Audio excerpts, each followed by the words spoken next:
There are victories that end in songs, and victories that end in silence. I remember one silence more clearly than any trumpet.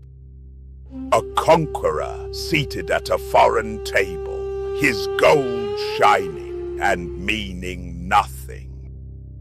He had crossed rivers like a moving city. He had demanded the world bend its neck.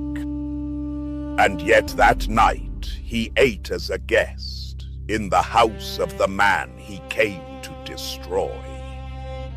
Men call it a legend. I do not. I call it the moment when power met something it could not threaten. I am Zalmor, not a god, not a king, not a hero. Only memory given form. And tonight I remember Dromichetes and Lysimachus. When Alexander died, the world did not mourn. It divided like a carcass under knives. His generals became kings. Kings became hunger. Maps were not drawn with ink anymore, but with marching feet and broken towns.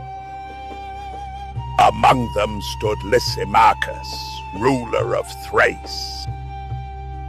A man forged by conquest, who believed borders were merely promises waiting to be betrayed.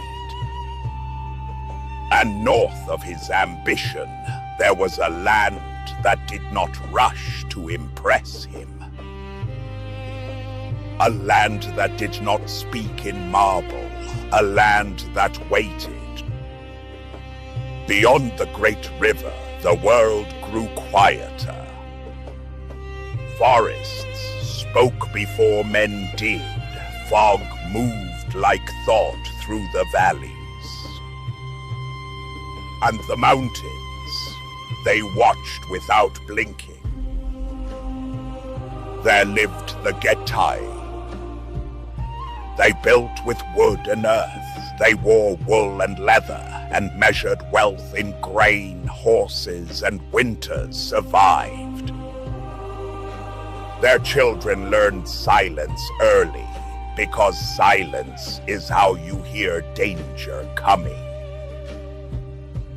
They believed the soul does not fall into darkness, it travels onward. A people who believes that does not fear threats the same way.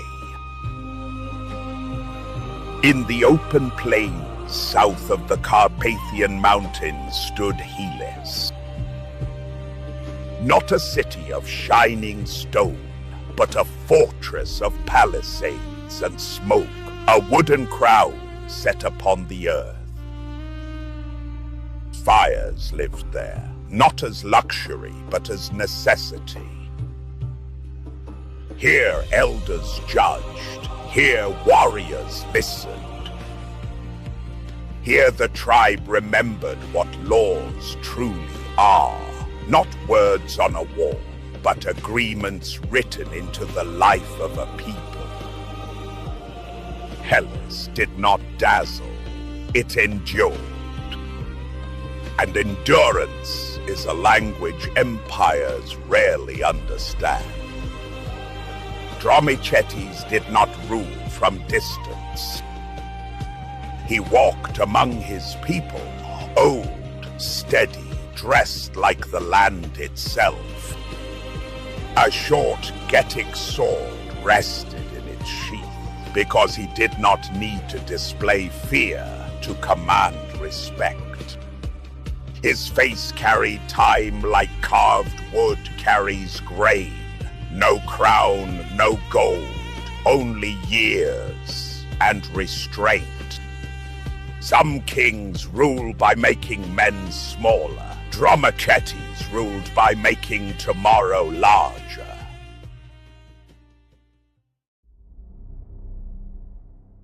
Agathocles, son of Lysimachus, crossed into Getic land. He was stopped. Not beaten, not humiliated. And then Dromichetes released him. A warning without blood. Agathocles rode back into the south, and Lysimachus heard the warning. And laughed. In stone halls, Lysimachus spoke of destiny. He called the Getae barbarians. His generals nodded. So the decision was made. The army moved like a shadow with metal bows. They crossed rivers, they marched. They carried bronze. Then the road changed. Soldiers learned the sound of thirst. Even horses began to fail quietly. In Helis, they gathered again. Some wanted open battle. Dromichetes wanted patience. He listened to anger. He listened to fear. And then he listened to the land itself. He knew the weight of armor and the hunger it cannot feed. So he taught his warriors a different kind of blade, absence. Villages emptied, wells darkened, fields fell silent. The Getae became ghosts. Not to flee, but to close the world around their enemy. The mountains opened like a throat. Stone roads where maps had promised space. Scouts found nothing. Foraging parties returned lighter than they had left. Bronze still shone, but stomachs did not listen to bronze. And slowly, the army discovered the oldest enemy of empires. Distance. Not distance on maps, but distance from water, from control, from certainty. And even Lysimachus understood. No trumpet announced the end. Weapons lowered. Lysimachus stood among the Getae. The king searched for his banners, for his ranks, for the shape of command. But command had already left him. He was simply no longer obeyed by the world.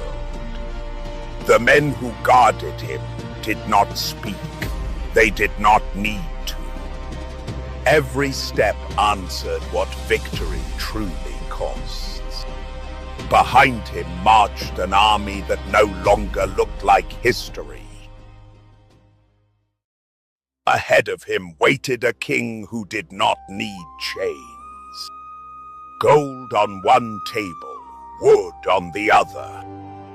And the question came, why leave abundance to rule over dust? He did not summon musicians. He did not dress the hall in gold.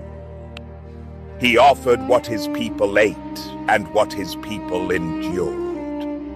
Wood instead of silver, bread instead of spectacle, water instead of obedience. The Macedonian king sat among bowls richer than kingdoms, yet hunger had already taught him their true price. Dromichetes did not mock him. He let the contrast speak, for some lessons break bones, others outlive empires. The warriors asked for blood, not from cruelty, but from memory. They called it justice, and history often agrees with such voices. But Dromichetes stood where anger could not stand. He weighed tomorrow against yesterday, and found vengeance too heavy for the land to carry. He chose a wound that would heal, not one that would be remembered. I am Zalmor. Power conquers bodies, wisdom conquers endings. Some victories build graves, others build silence. And silence outlives us all. Every empire becomes ash. Only choices remain warm enough to be remembered.